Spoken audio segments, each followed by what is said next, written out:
पुढे अजून काय सांगितले त्यांनी की लैंगिक छळामध्ये तिला अनवॉन्टेड वर्ड्स असतील, तिला एखादी गोष्ट ही रुचली नाही आणि अशी जर भाषा तुम्ही वापरत असाल, ज्याला आपण द्विअर्थी बोलणं असं म्हणतो, ते सुद्धा लैंगिक छळामध्ये येतं. त्याच्यानंतर तिच्या कपड्यावरनं, तिच्या दिसण्यावरनं जर तुम्ही काही कमेंट्स केले, ते सुद्धा लैंगिक छळामध्ये येतं. एखाद्याकडे सारखं टक लावून पाहणे हे सुद्धा लैंगिक छळामध्ये येतं. त्याच्यामध्ये बातम्या मिटवत जाण्यामध्ये. त्याच्यानंतर नेक्स्ट जे आहे, एखाद्याचा पाठलाग करणे, स्टॉकिंग म्हटले त्याला, हे सुद्धा लैंगिक छळामध्ये येतं. मेसेजेस पाठवणे, ईमेल पाठवणे हे सुद्धा लैंगिक छळामध्ये येतं. एखाद्या लेडीला तुम्ही मेसेज करताय 3-4 वेळेस आणि ती रिप्लाय देत नसेल, तुमचा हाय, हॅलो, हे, हाऊ आर यू, 5व्या वेळेस ती जर लैंगिक छळाची तक्रार दाखल केली तर तुम्ही गुन्हेगार आहात. तिने रिप्लाय दिला नाही, पहिल्या मेसेजला गप्प बसायचं, पुढे हुशाऱ्या करायच्या नाही, कारण तुम्ही तिचा पाठलाग करताय हे त्यामध्ये सिद्ध होते. इव्हन आपण हे बेब, सखे, प्रिये हे घरीच म्हणायचं, बाहेर म्हणायचं नाही. बाहेर म्हटलं तर हे सुद्धा तिकडे लैंगिक छळामध्ये ते, हे तुम्हाला माहिती नव्हतं म्हणून सांगायला मी इथं आलोय.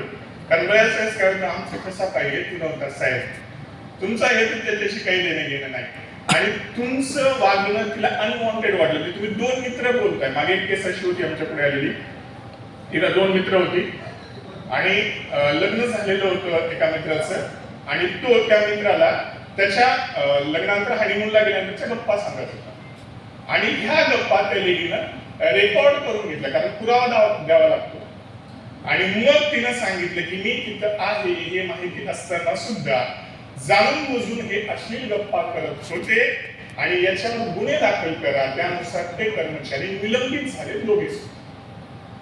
त्याच्यामुळे बऱ्याच पुरुष कर्मचाऱ्यांना सवय असते आपण किती भारी आहोत म्हणून, आणि म्हणून आपण अशा गप्पा करतोय, तर धोक्याची घंटा आहे. आणि पुरावा तर तुम्हाला माहिती आहे, रेकॉर्ड होते सगळ्या गोष्टी. त्याच्यामुळे ह्या गोष्टीचं तारतम्य लक्षात ठेवा.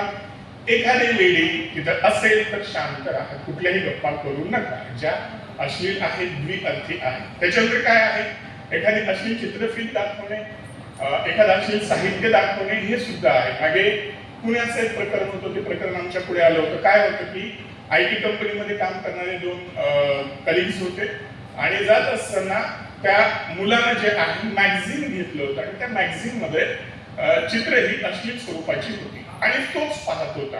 तसं असं म्हणणं होतं, ज्याने त्याने कबूल केलं. पण ती बाजूला असताना, एक लेडी बाजूला असताना तुम्ही ह्या अश्लील गोष्टी तुम्ही पाहताय आणि हे तिला अनवॉन्टेड आहे, तर ती तुमच्यावर लैंगिक छळाचा गुन्हा दाखल करू शकते. त्याच्यामुळे आपले मोबाईल्स, आपले मॅगझिन्स हे आपले पर्सनल असले पाहिजे. ओके. त्याच्यामुळे उगाच मोठ्या आवाजात गाणे बिणे ऐकत बसू नका. गाणे सुद्धा म्हणतोय मी, आवडच आहे मला, म्हणून तर इथं आलोय सांगायला तुम्हाला. कारण तिथे अनवॉन्टेड गोष्ट लेडीला वाटली की ती गुन्हा दाखल करू शकते आणि मग पुढे तर तुम्हाला माहितीच आहे. आता यानंतर आता याला आपलं लैंगिक छळ म्हणजे काय या व्याख्येमध्ये. त्याच्यानंतर नेक्स्ट आहे की हा गुन्हा जेव्हा दाखल होतो तेव्हा प्रोसेस काय, हे गुन्हा दाखल याच गोष्टीमुळे होतो का, तर असंच नाही. अजून काही बाबी आहेत की जर तिला एखादा अधिकारी आहे आणि संबंधित महिलेला काय दाखवतोय की लैंगिक सुखाची मागणी करतोय आणि त्या बदल्यात तिला प्रमोशन देण्याचं, तिला चांगल्या ठिकाणी पोस्टिंग देण्याचं आमिष दाखवतोय, हे सुद्धा या कायद्याअंतर्गत गुन्हा आहे. आमिषाबरोबरच तो जर तिला धमकावत असेल की तू जर माझी मागणी मान्य केली नाहीस तर तुझे CR खराब करेल, तुला अवघड काम देईल, हे सुद्धा या कायद्याअंतर्गत गुन्हा आहे. त्याच्यानंतर नेक्स्ट, तिला जर तिच्या नोकरी धोका येणार आहे अशी जर तो तिला भीती दाखवत असेल, म्हणजे बरेच जण असतात ना, तुला बघून घे, तुला वाटेल का मी इथंच रिटायर होणार आहे, मी आयुष्यापर्यंत जाईल, तू कुठेही जाय, तुला सोडणार नाही, असे जे म्हणतात, हे सुद्धा या अंतर्गत गुन्हेगार आहेत. ओके. त्याच्यानंतर मी जे तुम्हाला सांगितलं होतं की महिला कर्मचारी का गुन्हेगार ठरेल एखाद्या विरोधात, किंवा महिला एखाद्याच्या विरोधात का गुन्हेगार ठरेल, म्हणजे तिनेही, म्हणजे महिलेने चुकीचा स्पर्श करणे, महिलेने लैंगिक सुख मागणे एखाद्या महिलेला लेस्बियन्स कॅटेगरीमध्ये, मग ते सुद्धा गुन्हा आहे. आणि मग एखादी महिला दुसऱ्या महिलेविषयी जर काय अपप्रचार करत असेल, बऱ्याच महिलांना सवय असते बघा, साहेबकीची सजा मान्य करतात म्हणजे मान्य करीतच नाही, हिलाच चांगल्या जागी गोष्टी देतात, मला सकाळी जाऊन त्या म्हशीला बघ म्हणते. तर ते हे जिथे येते आणि या गोष्टीमुळे जर तिला असं वाटलं की तिची बदनामी होते, तर ती तुमच्या विरुद्ध गुन्हा दाखल करू शकते. आणि मग हे पुरुषांच्या बाबतीत तर आहेच, म्हणजे पुरुषांनी सुद्धा महिलेची बदनामी करण्याच्या दृष्टीने जर एखादी गोष्ट केली तर ही कामाच्या ठिकाणी लैंगिक छळ असा करतो. आता यामध्ये मग डायरेक्ट एफआयआर होते का, तर आता स्थानिक तक्रार निवारण समिती जी आहे, आता स्थानिक तक्रार समिती आणि कोण स्थापन करावी, तर ज्या आस्थापनेमध्ये 10 पेक्षा जास्त कर्मचारी आहेत. आता बऱ्याच जणांना असं वाटतं की ते पोस्ट भरलेल्याच पाहिजेत, तर भरलेल्या पाहिजेत असं काही नाही. 10 तुमचे पोस्ट आहेत तर तुमच्या कार्यालयामध्ये अंतर्गत समिती पाहिजेच. तुमच्या कार्यालयात आहे का बघा, आहे की नाही, असेल तर अभिनंदन, नसेल तर 50,000 रुपये नगदी तयार ठेवा. तर ते सांगतो का, ते म्हणजे नाही म्हणून 50,000 रुपये तुम्हाला दंड लावला जातो आणि तो तुम्हाला भरावाच लागतो. 10 पेक्षा जर कमी तुमच्याकडे संख्या असेल तर तिथे स्थानिक अंतर्गत तक्रार समिती स्थापन करण्याची गरज नाही, तर त्यांच्यासाठी कलेक्टर ऑफिसला, जिल्हाधिकारी कार्यालयामध्ये स्थानिक समिती असते, ज्याला लोकल कमिटी असं म्हणतात. आणि मग 10 पेक्षा कमी ज्या आस्थापनांवर कर्मचारी आहेत तर त्यांच्या तक्रारी ह्या स्थानिक समितीकडे येतात आणि 10 पेक्षा जास्त जिथे कर्मचारी आहेत आस्थापनेवर त्यांच्या तक्रारी या त्याच ऑफिसमध्ये जी तक्रार समिती असते, अंतर्गत समिती म्हणतात त्याला, लोकल कमिटी, त्यांच्याकडे जाते. मग आता जेव्हा ही तक्रार त्या समितीकडे जाते, त्या समितीत किती जण असतात, तर समितीमध्ये जी अंतर्गत तक्रार समिती आहे, जी ऑफिस मध्ये स्थापन असते, तिथे कमीत कमी 4 सदस्य असले पाहिजेत. 4 पैकी जी अध्यक्ष आहे ती ज्येष्ठ महिला असली पाहिजे. त्याच्यानंतर किमान 50% महिला सदस्य त्याच्यामध्ये पाहिजेत आणि एक जी प्रतिनिधी आहे ती एनजीओ ची महिला क्षेत्रात काम करणारी प्रतिनिधी पाहिजे, जी ऑफिस मधली नाही. आता या समितीमध्ये पुरुष असू शकतात का, तर हो, या समितीमध्ये पुरुष सुद्धा असू शकतात. त्याच्यानंतर जी स्थानिक समिती आहे तिथे किती जण असतात, तर तिथे 5 जण असतात.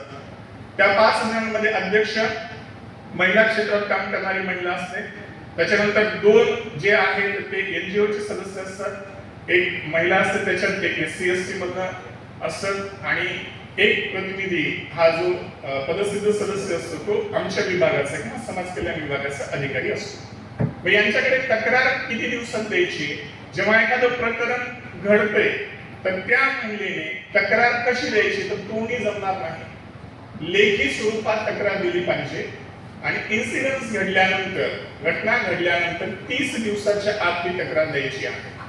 जर काही कारणास्तव तुम्हाला देणं झालं नाही तर तुम्ही ते कळवू शकता की असा असा प्रॉब्लेम होता म्हणून मी देऊ शकले नाही, तर नंतर तुमची तक्रार घेतली जाऊ शकते, पण लेखी स्वरूपाची. तक्रार दिल्यानंतर काय, तर लगेच चौकशीला सुरुवात केली जात नाही, तर चौकशीपूर्वी एक वेळेस जर ती जी पीडित महिला आहे तिची इच्छा असेल तडजोडीची आणि तिने लेखी स्वरूपात लिहून दिले की मला तडजोड करायची आहे आणि मग त्यानंतर एकमेकांचं समुच्चारानं ते मिटवलं जातं, पण इथे कुठल्याही प्रकारचा आर्थिक व्यवहार होता कामा नये. पण संबंधित महिलेने तडजोडीस नकार दिला तर मग त्या प्रकरणाची चौकशी होते. चौकशी समिती पुढे हे प्रकरण दाखल झाल्यापासून 90 दिवसाच्या आत त्या प्रकरणावर निर्णय द्यावाच लागतो. त्यानंतर 10 दिवसात अहवाल तयार करावा लागतो आणि अहवाल तयार केल्यानंतर त्या जी काही आस्थापना आहे त्या एचओडीला त्या निर्णयाची अंमलबजावणी करण्यासाठी सांगितलं जातं आणि त्या एचओडीने 60 दिवसाच्या आत ती अंमलबजावणी केली पाहिजे. आता अंमलबजावणी म्हणजे काय, शिक्षा द्यायची.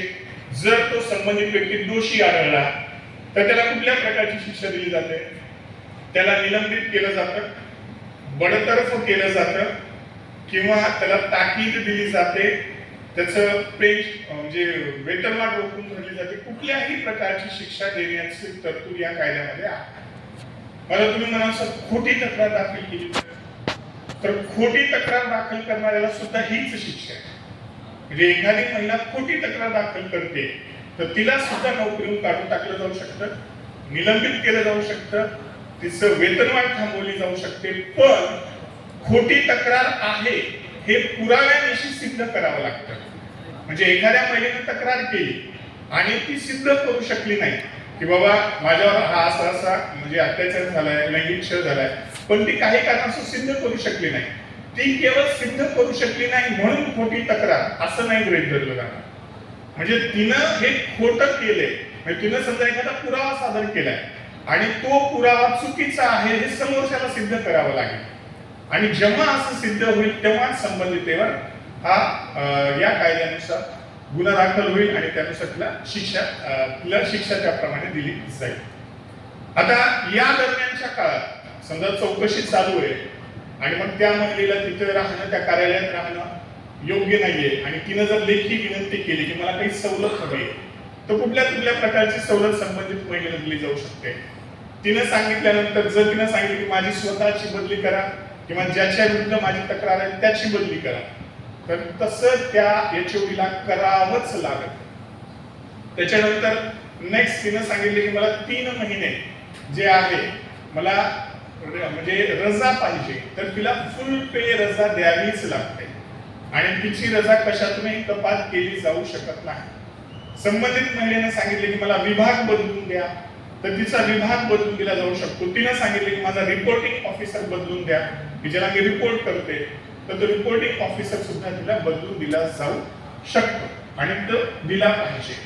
आता ही जी समिती आहे ही समिती या तथ्यांची पाहणी करणार. या समितीला दिवाणी न्यायालयाचे अधिकार असतात. ते एखाद्याला साक्षीसाठी बोलू शकतात, कुठलेही कागदपत्रे तपासू शकतात आणि जे काही चॅट्स आहेत, ईमेल्स आहेत ते मागून घेऊ शकतात आणि निर्णय देऊ शकतात. आता हे करत असताना जर एखाद्याला हा निर्णय पसंत नाही पडला, समितीने निर्णय दिला आणि तो संबंधिताला योग्य नाही वाटला, तर एखादी व्यक्ती निर्णय मिळाल्यापासून 30 दिवसाच्या अपील करू शकते. अपील ही कुठे केली जाते, तर त्या विभागाचं जे काही शासकीय विभाग आहे तिथे जे काही अपीलीय अधिकारी असतात त्याच्या विरुद्ध संबंधिताला अपील करण्याची संधी आहे किंवा अपील करता येते. बघा आता या कायद्याच्या तरतुदी आहेत. आता या कायद्यामध्ये शिक्षा कशा प्रकारची असेल, समजा एखादा आरोपी आहे तर कुठल्या प्रकारची शिक्षा संबंधिताला देऊ शकते. तुम्ही म्हणाल की सर फक्त समिती पुढेच ही कारवाई होईल का? एखाद्या महिलेला जर वाटलं की एफआयआर दाखल करायचं आहे तर ते करू शकतात का? तर हो, ही चौकशी तर चालूच राहील, सोबतच संबंधित व्यक्तीवर एफआयआर सुद्धा दाखल होईल आणि एफआयआर नुसार म्हणजे